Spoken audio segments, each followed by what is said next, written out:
C'est au tour d'AC/DC de faire peau neuve sur sa nouvelle version. Donc on va parler aujourd'hui de Photo Studio Ultimate 2022 en français, puisque c'est la version française qui va sortir bientôt. On va en parler juste après le générique. Bonjour à toutes et à tous, mon nom est Eddie Kinol. Si vous débarquez pour la première fois sur ma chaîne YouTube, je vous souhaite la bienvenue. Ici, on parle de post-production traditionnelle et créative sur les logiciels de post-production. Et on parle bien entendu de photographie en règle générale. Et aujourd'hui, on va enfin parler de cette version d'AC/DC Photo Studio Ultimate 2022, assez intrigante puisqu'il y a vraiment pas mal de nouveautés, vous allez voir des choses vraiment intéressantes. Bien évidemment, cette version était sortie en anglais préalablement, mais vous avez toujours un décalage entre la version anglaise et la version française. Là, vous avez une offre spéciale pour la version française. Je vous mets les liens en dessous dans la description de cette vidéo. Et alors, on va regarder ensemble ce qui se passe dans cette nouvelle version. On va regarder toutes les nouveautés. Ce mois-ci, je dois vous faire l'épisode sur les modes de fusion sur Photo Studio Ultimate. Je vais faire les modes de fusion sur la version 2021, bien sûr. Et quand la version 2022 sera disponible, on continuera bien sûr les tutos sur la 2022 aussi également pour regarder un petit peu les différentes nouveautés. On adaptera bien sûr les tutos. Alors, ici, je vais regarder un petit peu avec vous les différentes nouveautés. On va regarder tout d'abord le premier onglet, la gestion des ressources numériques et productivité dans la base de données. Il y a le mode personne. Vous allez voir que là, ce sera relativement intéressant. Il y a le mode basé sur l'intelligence artificielle pour identifier et gérer les personnes de votre portefeuille. Vous allez pouvoir gérer les personnes en mettant des noms, en les triant, etc. Vous allez voir que c'est un mode vraiment très pratique. On en parlera justement après de ce mode-là qui va venir s'ajouter dans un nouvel onglet. Alors, on aura le mode média qui va remplacer le mode photo. On en parlera aussi également lors de sa sortie de cette chose-là. La prise en charge du format de fichier SVG. En fait, il s'agit de fichiers graphiques vectoriels implémentés donc dans AC/DC. Plutôt une bonne chose. Fichier ISO élevé amélioré. Les ISO supérieurs à 200 000 sont désormais pris en charge par les appareils photo Canon, Nikon, Pentax et Sony. Petit ajout aussi également, mais c'est pas ça qui va nous intéresser principalement dans AC/DC, vous allez voir juste après. On va passer par l'autre onglet, on va regarder les outils d'édition de photos, et c'est là que ça va être un game changer, on va dire, ça va changer un peu. Il y a le ciblage de pixels en mode développé. Là, ils ont ajouté, et ça, franchement, c'est un gros truc, grosse nouveauté.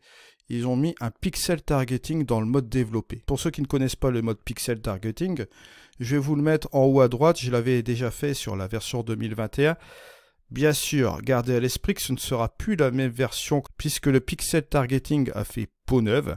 Vous allez voir que c'est un nouveau système. C'est un nouveau système qui sera un peu plus chirurgical encore de nouveau sur cette version-là. Et surtout de le retrouver dans le mode développé. Donc vous allez pouvoir directement agir sur le fichier RAW. Ce n'est pas négligeable. Alors, roue chromatique dans le pixel targeting. La roue chromatique ajoutée à pixel targeting permet le réglage précis des couleurs d'une image. Forcément, vous allez voir que là, on va pouvoir jouer aussi également avec les couleurs. Mais c'est dans le mode développé, c'est un gros changement ici qui est relativement bon pour cette chose-là. Outil de sélection polygone pour des dégradés radiaux. On peut personnaliser la forme de la sélection de dégradé radial. Là vous verrez aussi, c'est un nouveau type de sélection. Luminance, plage de couleurs, cible la luminance pour la sélection de tons, de couleurs et de teintes de peau différentes. Ici, réduction du bruit au pinceau du mode développé. Vous pourrez enlever du bruit grâce au mode de pinceau. Bouton aperçu de la sélection. Si vous faites une sélection, si vous cliquez ce bouton-là, vous verrez votre sélection active. Réduction de bruit améliorée. Ils ont mis un nouvel algorithme concernant la réduction de bruit. Valeur de courbe améliorée. Là, c'est-à-dire que la courbe a été améliorée. Vous avez des valeurs numériques qui s'affichent directement sur cette courbe. Vous voyez exactement où vous tapez au niveau de la luminance, par exemple.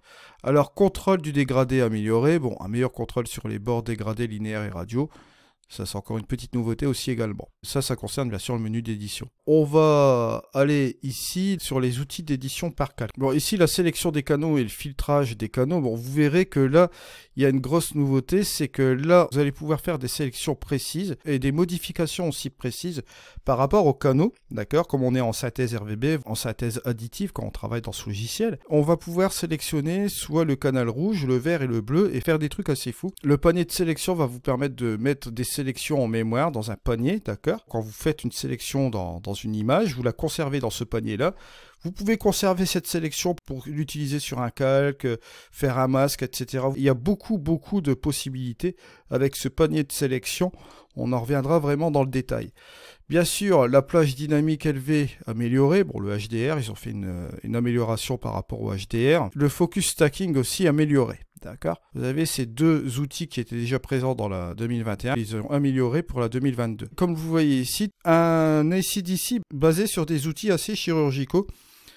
Beaucoup de choses améliorées dans le mode développé et dans le mode calque. Bon, bien sûr, la grosse nouveauté pour l'implémentation d'intelligence artificielle pour la reconnaissance faciale. Et bien sûr, vous retrouvez tous les outils habituels d'AC/DC, la version 2021, qui vient s'accumuler avec les nouveautés ici. Je vous mets les liens dans la description de cette vidéo pour profiter des différentes offres concernant le prix de lancement, puisqu'il sera disponible fin octobre, ce logiciel. Ils font des préventes sur ce logiciel-là. Nous, dans tous les cas, ce mois-ci, je vais intercaler l'épisode sur les modes de fusion. On va les faire en pratique, bien sûr. On le fera sur la version 2021 et on embrayera sur la version 2022 quand elle sera disponible. Je vous présenterai les nouveautés sur la version en français aussi également. Voilà, je vous remercie de m'avoir suivi. On se retrouve dans une prochaine vidéo. C'était Eddy. Allez, au revoir.